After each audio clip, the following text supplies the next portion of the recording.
many continents are there? You might think that the question is simple, and the answer is obvious. 7. North America, South America, Europe, Asia, Africa, Australia, and Antarctica. Well, the problem is more complicated than you think, because the answer can vary, depending on who you ask and the country in which they studied geography. Not everyone in the world divides the continents the same way, so you may hear different answers. According to Wikiwand, continents are understood to be large, continuous, discrete masses of land, ideally separated by expanses of water. However, when we look at the world map, we realize that this definition does not always make sense in the way the number of continents has been established. Discrete masses of land, ideally separated by expanses of water? One problem is here.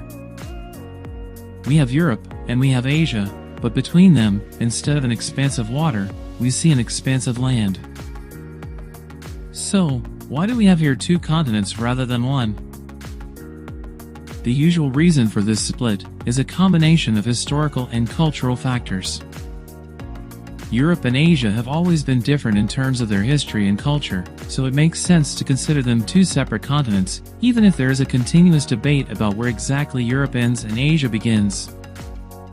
But because the historical and cultural arguments don't really apply to geography and the definition of the continent, a lot of people consider Europe and Asia to be part of a single continent, called Eurasia. In other words, Europe could be considered a subcontinent of Eurasia, rather than a single continent, separated from Asia. So we have the option of 6 continents: North America, South America, Eurasia, Africa, Australia, and Antarctica. Okay, let's look now at the two Americas. These are united or separated by the Isthmus of Panama. So, the way we consider this isthmus as unifying or separating them determines two different perspectives. A single continent called America, or two continents, North America and South America. At the beginning of the 20th century, the Panama Canal appeared on the scene. The construction of this canal, begun by the French in 1881 and completed by the United States in 1914, not only created a very advantageous navigable link between the Atlantic and Pacific Oceans, but also artificially separated North America from South America. Obviously, because the Panama Canal was created by humans and not by nature, it can't be considered a natural border between two continents. That's why in some parts of the world, especially in Latin American countries, America is considered to be a single continent. Therefore, we have a second variant of 6 continents: America, Europe, Asia, Africa, Australia, and Antarctica. If we also take Eurasia into account, we reach the variant of 5 continents: America, Eurasia, Africa, Australia, and Antarctica.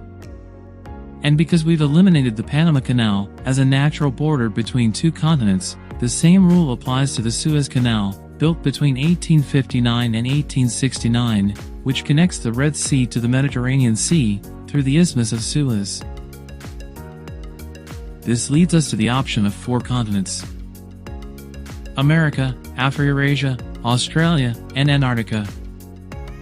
Even though in this 4-continent version, Afro-Eurasia is a megacontinent, at least we have exhausted all the possibilities of combining the continents by respecting the definition presented before. Yippee! Finally, they are all separated by expanses of water. Generally speaking, it can be said that people haven't been very consistent with the number of continents. Antarctica was labeled as a continent in atlases only after World War II. And regarding America, in English-speaking countries it was considered to be 2 continents, while in Europe and Latin American countries, it was considered to be a single continent.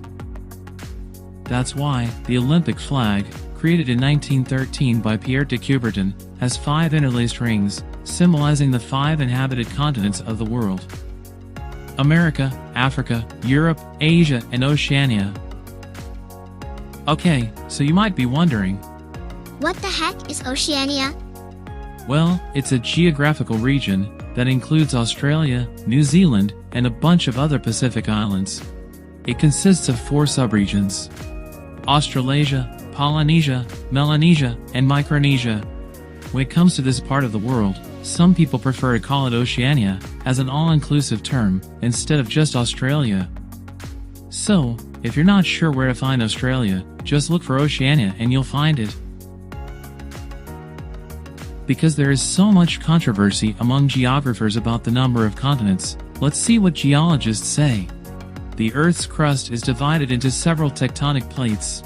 There are 7 major plates: the Pacific Plate, the Antarctic Plate, the South American Plate, the African Plate. So far, the situation is apparently clear.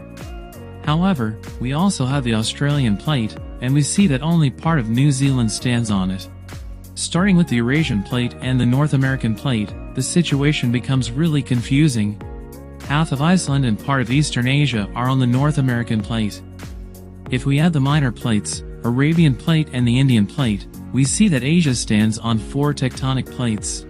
Adding the other minor tectonic plates, the picture starts to look like a puzzle. This means that even geologists can't help us accurately determine the number of continents. To make the story about continents even more confusing, let's talk about the 8th continent. Have you ever heard about Zealandia? It's a super cool submerged continent in the southwestern Pacific Ocean. Yeah, technically it's still considered a continent because it has all the necessary qualifications, shape, geology, and no other continents attached to it. Well, 94% of it is currently underwater.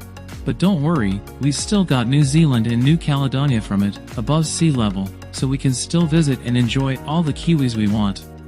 By the way, the fluffy kiwi bird, which is native to New Zealand and has become a national icon, was even proposed to appear on the New Zealand national flag. So, if New Zealand and New Caledonia really want to represent Zealandia on the map, we could even have 8 continents, someday. Who doesn't love more continents to choose from? But seriously, how many continents do we really need? And how many is too many? What do you think?